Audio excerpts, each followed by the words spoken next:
बात रखी गई है कृत्रिम बारिश के लिए सभी विभागों की बैठक हो। तो आपको बता दें ये बड़ी खबर। हमें इस बात का दुख है कि पिछले साल इमरजेंसी सिचुएशंस जब आई थी, हमने आईआईटी कानपुर के साइंटिस्ट के साथ मीटिंग की। उन्होंने हमें एक प्रस्ताव दिया था कि आर्टिफिशियल रेन के लिए इन डिपार्टमेंट्स की परमिशन की जरूरत पड़ती है।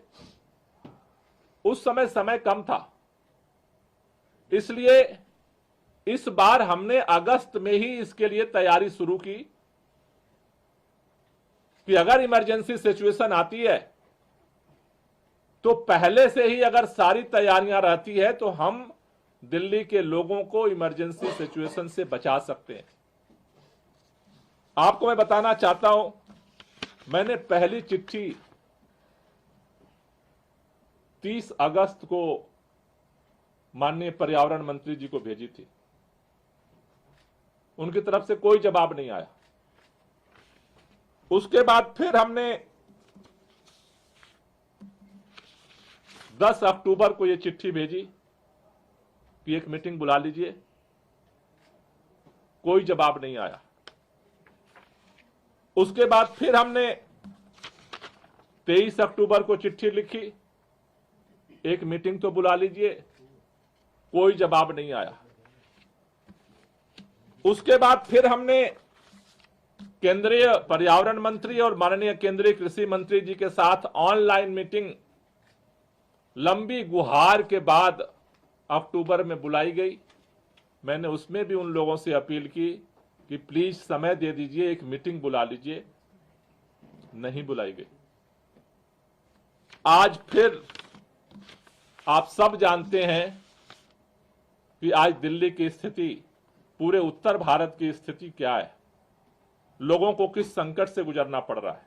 एक मेडिकल इमरजेंसी की स्थिति पैदा हुई है और उसमें जितने साइंटिस्ट से हमने बात की है कि जो ये लेयर है, ये जो स्मॉग की चादर है, अगर ये जब तक नहीं टूटती है, इसका दो ही उपाय है। या तो इतनी तेज हवा चले कि उस स्मॉग की चादर को तोड़ दे, या फिर दुनिया के अंदर बहुत सारे जगहों पर जो एक्सपेरिमेंट हुआ है कि या तो पानी आर्टिफिशियल रेन के द्वारा उस लेयर को तोड़ा जा सकता है या फिर नेचुरल बारिश हो जाए।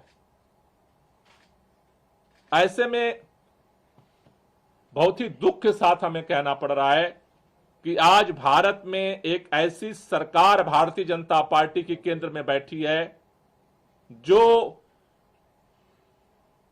उत्तर भारत को, आधा हिस्सा देश का प्रदूषण की मार को झेल रहा है।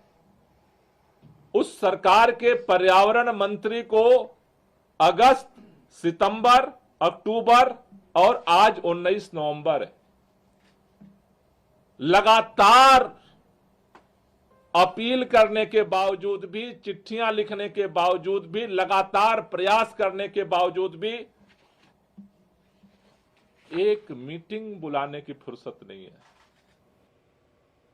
और इसी के साथ यहां रुकेंगे, एक छोटे से ब्रेक ले। ब्रेक के बाद भी खबरों का सिलसिला लगातार जारी है। जुड़े रहिए इंडिया डेली के साथ।